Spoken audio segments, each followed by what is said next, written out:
Welcome back, I'm Tedward, and welcome to the Universal Studios backlot. We're actually on Wisteria Lane, where they filmed Desperate Housewives to launch the new 2027 Chevy Bolt.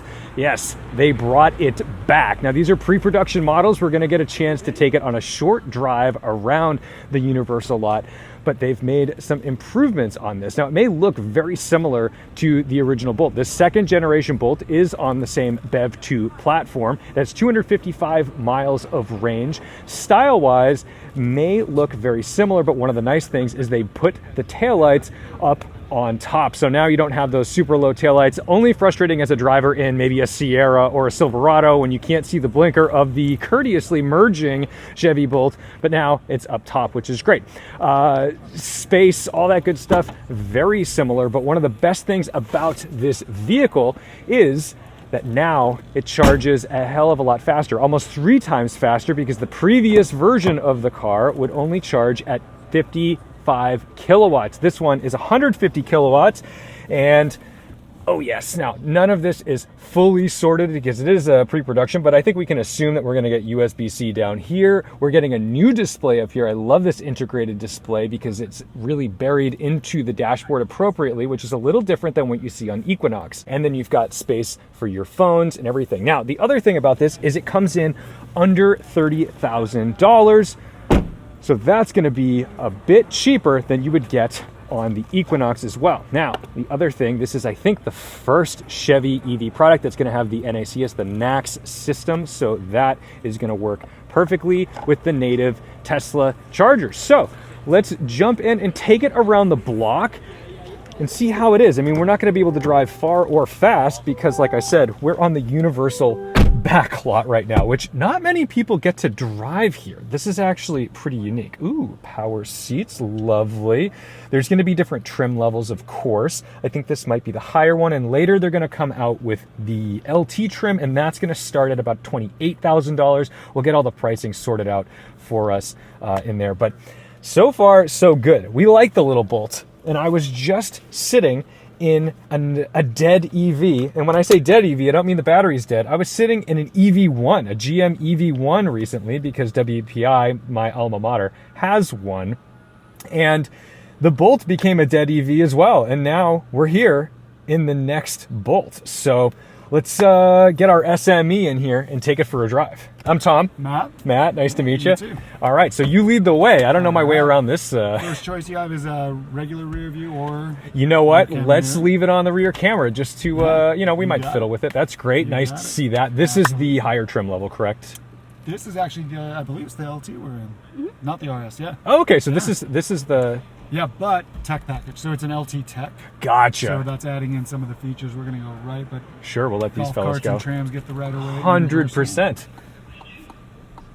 And right now, I believe we have, no single pedal, so we'll start with it off. Okay, perfect. And then if you want to feel it, there's 2 levels.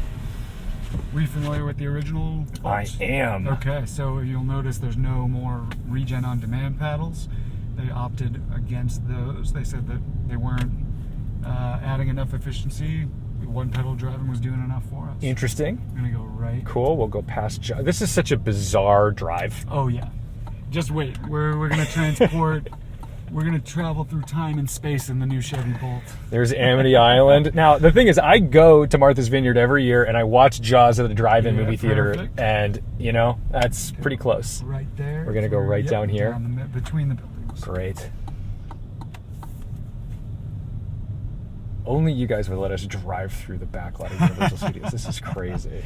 Well, it was news to me. I didn't realize that the driving aspect of today's event was a surprise for the guests. That's amazing. Yeah, we had no idea. I thought I was just going to be walking around, but here we are. We get a little better look at this thing here on the western side. It's so funny because when you're out here, you're staring at this and it looks perfectly normal, like you're actually in a location, and then boom, there's a parking lot with bathrooms. But let's take a look. Of course, 4-wheel disc brakes. They have done away with the regen paddles on the steering wheel, which I think is a little bit of a bummer, but They had two styles of regen paddles. One was a binary clicking paddle, which was typically what you'd find on the lower end vehicles, and then one that's progressive with a spring that you'd find on higher end vehicles like GMC Sierras and things of that nature. So I'm kind of okay with the clicking one going away, because this certainly wouldn't have received the progressive one. But let's take a quick look back here as well. That's not power, but that's okay. This is a smaller, more economical vehicle. If we get back here, look at this. There's even more space under there. That's really nice. So I think what's really impressive about this, and we've got an 80-20 split with these seats as well, this is an incredibly economical use of space. Welcome to New York. All right. You How cool is this? Yeah. People are already yelling at me. Same thing. You'll Oh, I see see the it. two Yep. tapes here. Gotcha. So driver's wheel will touch the front one. Cool. Should be good. Great. Right here.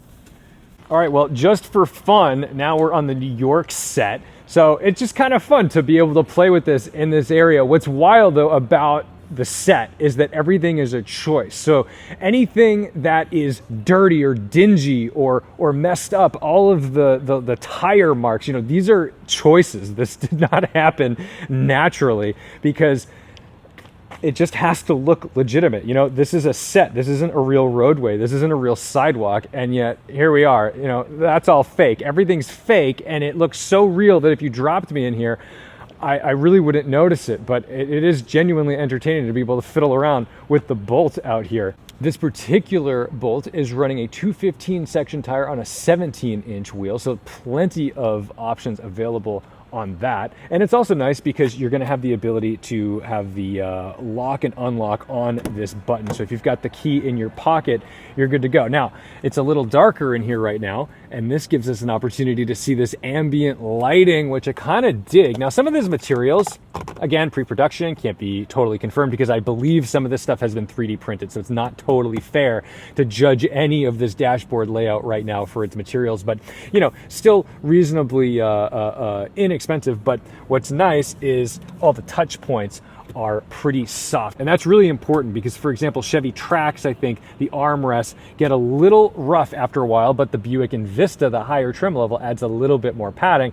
and that makes it a lot more cozy. So we're jumping in and out of this constantly, which is great because it's so easy to start. There's no button. I will say I do prefer having a start-stop button just for my own sanity. However, we do know that if we need to turn it off, there is, let's see, we are in a pre-pro model, so if it's being finicky, don't blame the car. These are usually really good, but now I can't find it. There's usually like a vehicle off button somewhere. Oh, yes, up here. Up here. Oh, they changed it. That's actually better than... Actually, if you hit that, that's great. You also get a secondary. I like that. See, that's better than what's on the pickup trucks right now, because there's it's down here somewhere. I dig that. There is also...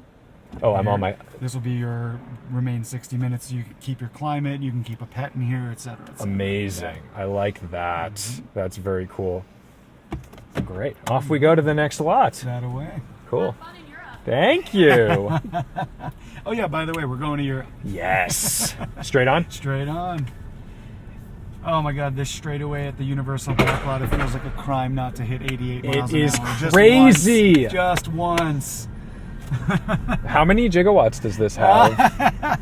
That hasn't officially been released yet. We can't talk about it. You'll find out in January. And you're going to follow this road to the Sure. We just drove the tram through here, and I really, really, really want to drive the tram, but I'm very happy to drive this as well. We can hang here while sure thing. Out. If we were in New York, I'd honk at him.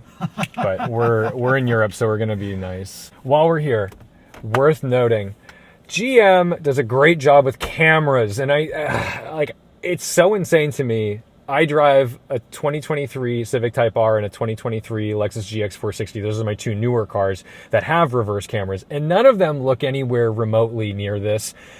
This is high definition. It's very easy. You've got top down. This is a tiny little car. Look at this. This is unbelievable. This is really critical when you're in Silverado, Sierra, because good Lord, sometimes it's very tricky to know where you are. The good news is you basically can't curb a wheel, unless you're in a Denali, and then maybe you can curb a wheel. But we appreciate like big sidewall. But this is great because this just makes like driving completely idiot proof with the cameras, and they're high enough quality that you're not missing something that's actually mission critical. Ooh, oh, all right. We have to make note of this. The light, it dims and comes on a little bit smoothly. It's not just an instant on. That's some luxury. Wasn't expecting that. That is very nice. You spend a lot of time analyzing cars. You notice the little things. This is my life. I also personally love that this is tilted. I think that visually it's one thing, but it's nice to have, like we were talking about, touchscreens can be dangerous in motion, but having like a bit of an angle helps you calibrate. You know? Yeah. All right, let's put these cameras to the test with our giant curbs. Amen. Let's see, there we go.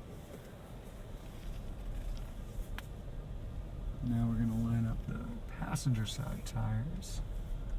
Gotcha. I'm going to back up a little bit and come forward onto those. And we've got a front-facing camera that we can use for that as well. So let's take a look-see. Look at that. Come down here and see exactly where that is. That's wild. There's your use case. All right. You may recognize this set from The Good Place. We're in the Europe section of the Universal back lot. So this is The Good Place, or rather not The Good Place. But let's take a quick look at the camera system. So you've got a front camera here. You've got these side cameras under the mirror. That's what's enabling us to get that 360 top-down view. And then the rear. It's incredible how simply using high-quality cameras can make the system look a lot better. I mean, a lot of car makers, they put cameras on their cars, but they seem to be doing the bare minimum, and it's a bummer because then you end up with kind of fuzzy or pixelated, not high definition images. And when that's a safety feature, especially when you're reversing a car that doesn't have a lot of rear visibility, that does become a problem. Now the camera for that rear view mirror is right here. So that uses a separate camera from the reverse camera, enabling you to get different perspectives from the car. But yeah, let's jump in and carry on. We'll wait till everyone's got their seatbelts on and I can see in this little screen that we are ready to go.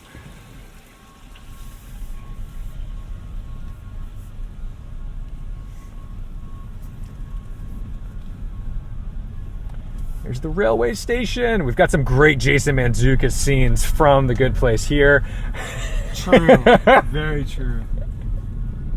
But we don't want to take that train. No, that is the straight to the middle place. Yeah, exactly. The medium place? I forget what they call it now. And we're back on Wisteria Lane to the Desperate Housewives set.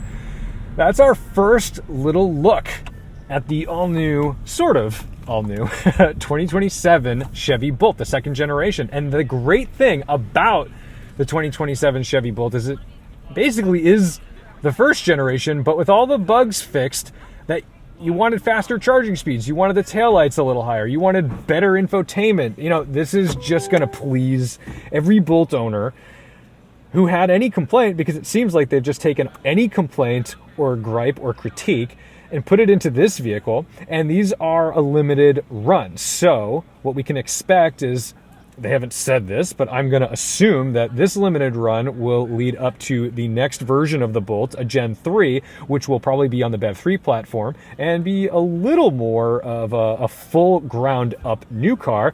They're not saying anything, and that's fair. I am just going to put my hypothesis out there into the world, and we'll see what happens. But thank you guys so much for watching, liking, commenting, and subscribing. Don't forget to respect the drive, and thank you to Chevrolet for taking us out to the Universal Studios backlot to get our first taste and be the first non-GM drivers of the new 2027 Bolt. See you in the next one.